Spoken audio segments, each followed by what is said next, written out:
Hello. Thank you for inviting me to speak at this excellent conference on digital nomadism as a global and Siberian trend. I am honored to be included in this event. Unfortunately, you're only seeing a digital representation of me. In real-time space continuum, I am likely on a train in Europe, but perhaps this is appropriate for a conference that engages the idea that the normal boundaries of space and time are shifting, or at least our experience of them is shifting. So my digital image echoes hello, it is just as real as if I was there, just delayed a bit. Здравствуйте. Alright, well let's get to it. This discussion is called New Digital Realities in a Fragmented Brave New World, and begins. The digital nomad has come a long way since Manners and Makamoto wrote the seminal text on the subject. They truly did see a future that is now coming to pass. As we are seeing, digital journalists, telecommuters, and more are utilizing technology in a way that breaks normal boundaries of time and space. Digital nomads are a natural outgrowth of an ontology that has a weakened sense of material, time, and spatial realities.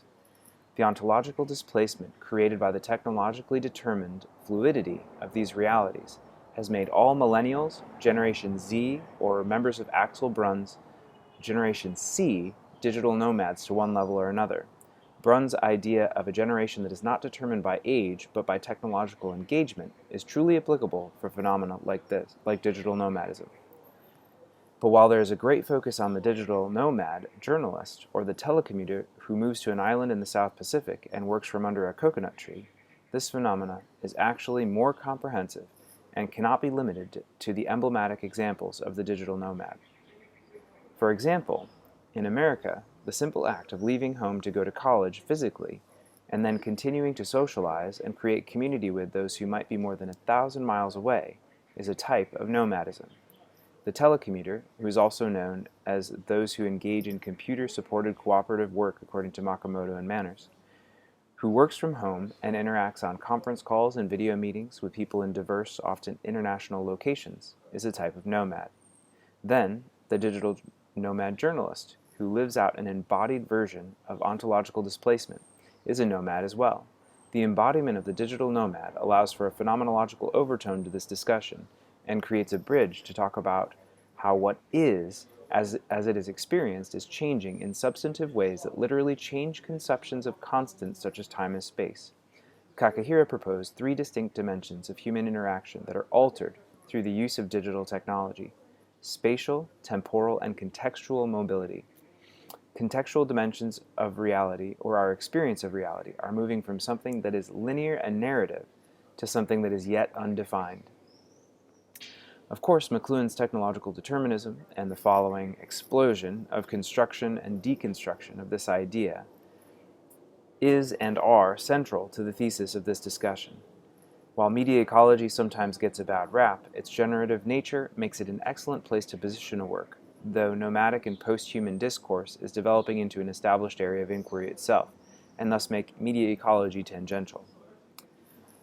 While the following will overlap with Hale's and others' ideas about the post-human that have developed, or have been critiqued and possibly deconstructed by Callan and Latour's actor network theory, or non-human theory, this discussion will not be encumbered by the progressivism of Hale's or the obsessive objectivism of actor network theory.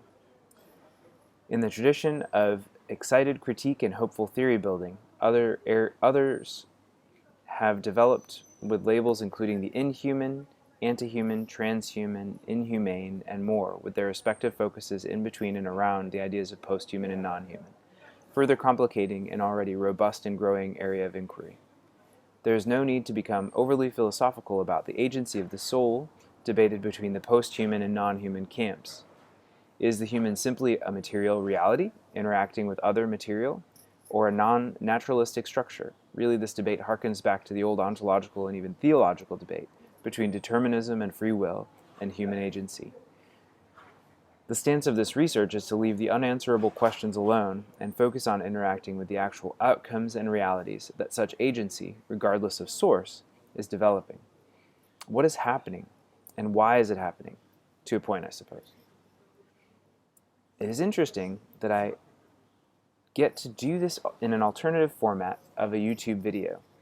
This academic piece, by the very presentation method used, is engaging the debate in this arena about what transmission methods are the best ways to access ideas today, and what are the activities of critical thinking supposed to look like in the future.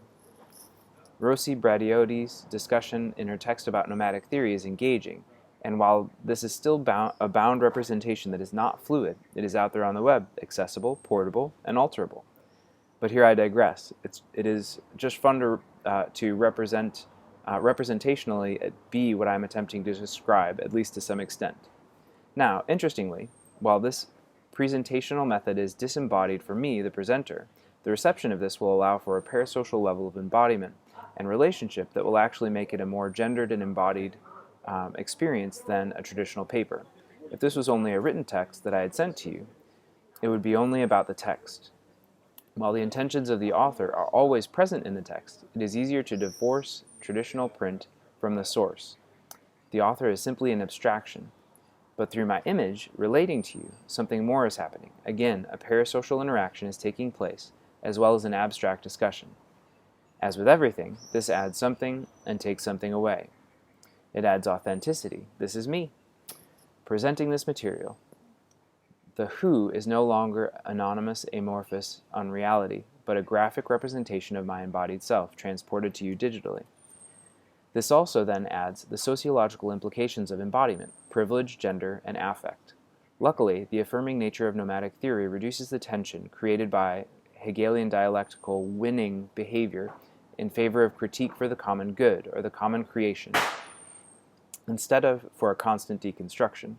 While privilege and gender must be recognized, the focus on building instead of tearing down allows any participant, regardless of cultural status, to be a part of the solution, instead of the personification of a problem. This discussion will certainly be influenced by my cultural location. How could it not? But the reality that this is a discussion and not an attempt at creating or sustaining hegemony allows it to be generative in a powerful way. So with that said, this work is generative in nature, and that is a theory creating piece that is speculative and untested. This qualitative and even personal approach is valuable because it frees me to speculate based on my own interactions and understanding as to the nature of the relationship between the cultural effects of digitization upon individual experience. This follows many theorists, including Manners, Makamoto, Hales, and more, who, while they reference a great deal of scholarship, primarily act as creative agents, developing ideas and frameworks that can later be tested and either constructed upon or deconstructed, for better or worse. Normally, I engage in research through qualitative methods, particularly phenomenological analysis of in-depth interviews and observation. I only say this to establish that I believe research is exceptionally important, and quantitative research can establish theory and allow for generalizability and more, which is eminently valuable also. But while there is a place for traditional academic approaches, there is also a place for McLuhanistic generative approach that is critically developed, but otherwise unfettered. The contention of this discussion is that digitization has drastically altered how people engage in time and space. As Braidotti said, the central tenet of nomadic thought is to reassert the dynamic nature of thinking and the need to reinstate movement at the heart of thought by actualizing a non-unitary vision of the thinking subject. While the experience of reality has changed, what has it changed to, and what does that look like? While digital nomad journalists represent an extreme, embodied personification of an unbound nomadic individual, the mom who works from home through her desktop computer is experiencing a type of digital nomadism herself. There are many potential ways to classify the digital nomad. This approach looks at how individuals might experience embodiment and disembodiment. In reality, the digital nomad is a very embodied typological form of a greater phenomenon. They are living out a representation of the freedom they experience through the use of information and communication technologies, ICTs, in the digital realm. Digitally, one is unbound by time and space, so the digital nomad lives in this universe of technologically created boundlessness, and then decides to engage life as one unbound by time and space, both inspired and enabled by ICT. There are other ways of living outside of normal conceptions of time and space. Another way of engaging this shifting ontology is to be physically static, but act as a nomad through digital means. The gamer or telecommuter is living as a disembodied nomad. They travel through digital space, coming into contact with sentient and mechanistic realities without physically moving. While their bodies are static, their relational matrix, which is to say their sociocultural space, is traveling the globe and really traveling into alternate realities in many ways, but is ultimately disembodied. The list that I am developing is by no means a static creation. This is an active list in every sense of the word. Really, a wiki could be produced, and I likely will produce, that would allow this list to be co-created with you and others. Maybe when I get off this train, I'll work on that. But lists, categories, themes, and the like are arbitrary and assigned. Really, this is attempting to create a catalog of experience that could be added to or reduced. And while this list is simple, one could potentially add layers of themes to the current list of examples of experience in an attempt to group the experiences into greater abstractions. So again, this list represents a spectrum with several locations on the spectrum. Each location is a proposed typological experience of a level of embodiment or disembodiment of digital nomadism. The nomad spectrum, from embodied to disembodied. First, we have the purposeful nomad. This type of nomad goes physically for a reason to a place. The journalist, the salesperson, the executive, and more fit into this category. I might posit that the earliest technological nomads were sailors. They found a technology that allowed them to extend the bounds of their spatial reality, proverbially jumping from one culture to another, all the while carrying their own culture in tow. The digital nomad, carrying their ICT, now can carry their culture with them in their pocket instead of in a boat. And what's more, they have nearly unlimited access to communicate with their previous world and culture. This type of nomad embodies the unbound nature of the digital nomad. This embodiment is significant. It directly illustrates determinism in a powerful way. People literally become embodiments of the digital experience. Second, the rejectors, those who have rejected technology completely and decided that digital reality is not real. Interestingly, the converse of the purposeful nomad is the next most embodied trope. While the purposeful nomad is literally embodying a lived form of digitization, the rejector is embodying a rejection of or a reaction to that digital culture. This rejection is significant in that it shows there is a cultural location, possibly even a hegemonic one, that a form of digital dissident is interacting with through rejection. This is a highly embodied form. Then the adventure nomad, those who go physically to diverse locations, but their purpose is found within the journey, and experience and digital communication is secondary. The purposeful nomad embodies this trend, but the adventure nomad is separated from the digital culture in that they are not engaging in their lifestyle because of digitization. Cruises have existed for a long time now. One could argue that the cruiser is a nomad, but again, they are not embodying a disembodiment. They are going to participate in an activity. 4. The unintentional nomad. The college student, the person who takes a job in a new physical location, the military person who is displaced by her station, etc., are all examples of those who reside one place physically, but primarily relate to socially with people who are materially dislocated. Prior to digitization, when a person moved, they had to establish all new relationships and the host of things that go with that. Now, even though a person moves potentially thousands of miles away, they can primarily find themselves culturally or socially situated in a different physical space. 5. The engineers, those with programming skills who literally create the digital space where all the others reside.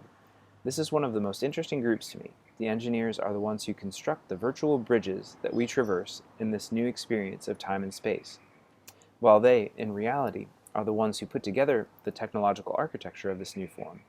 They themselves are sometimes distanced from it, or experience their own subcultures within it in diverse ways.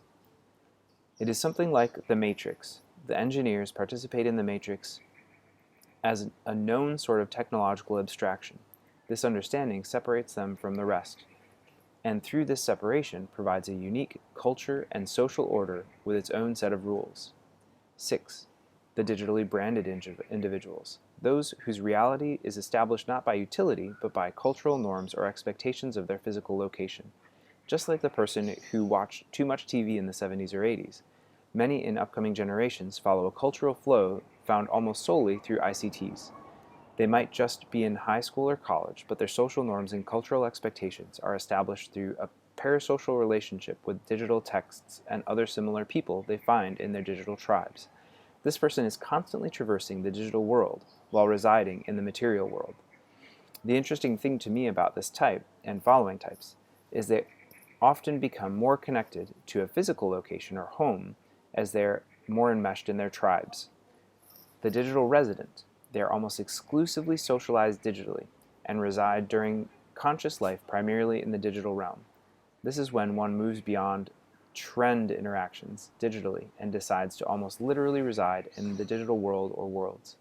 This is the world of Warcraft player who spends 8 to 14 hours per day online, or the massively multiplayer online role-playing game participant who stops engaging in the material world in favor of engaging through ICT. This is a completely disembodied form of nomad, who lives completely through their device.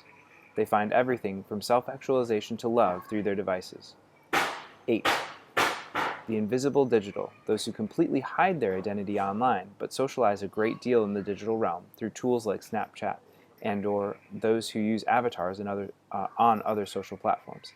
This form has existed since ICT was created. ICT creates a secondary shell around the onion that is every human, which gives another layer to hide behind if that is desired. As I tell my students, online perception is reality. Generation Z sometimes understands this concept better than previous generations, sometimes not, and creates digital masks to do everything from avoid parental oversight to explore new identities. The invisible digital recognizes how fragile the online brand can be and therefore chooses to only be real online for those that they personally know or desire to be engaged with. This step is interesting because it possibly moves ICT squarely back into the realm of a tool and out of the ubiquitous role of universe. And now I'll include 2 non-Western forms that I've come into contact with. 9. The digital farmer. This is a non-Western form, and while my experience is of Western culture, and thus the majority of the types that I've included in this list are found in that experience, I tangentially have interacted with other types of nomads. The typical digital farmer is the Maasai man or woman who uses a mobile phone as a device to know when they should take their cattle to market and when to graze. The person's economic and spatial decisions are heavily influenced by their use of ICT, and there's of course more there. 10. The cafe gamer. This second non-Western form is when a person goes to a physical location to participate in a digital experience. In many ways, this is similar to the digital resident, but their physical location is determined by the digital interactions. That's it for the list that I have. Again, this list is by no means comprehensive. It is one person's first attempt to organize the different types of ways that people experience ICT. This experience of the phenomena may later generate research that seeks to ascertain more grounded types through qualitative or quantitative research. But this list serves, at the very least, to enter the conversation and expand or direct the horizons of imagination on the subject. Thank you for your time. Again, I'm honored to have my digital representation present with you. I wish that I could be there in embodied form so that I could interact with you socially in addition to parasocially. The complexities of digitization are only beginning to unfold in the world around us. Everything is changing. With immersive virtual reality on the cusp of general acceptance and the holographic technology not far away on the horizon, the way people experience ICT and therefore the way they experience much of life may continue to change drastically. We are in the middle of a tectonic shift in human experience. Really, a new form of language has been developed which goes beyond mere sound put forth into space. It is certainly worthwhile to reflect on what is happening in this transition so that we will engage this brave new world with our eyes wide open. Thank you.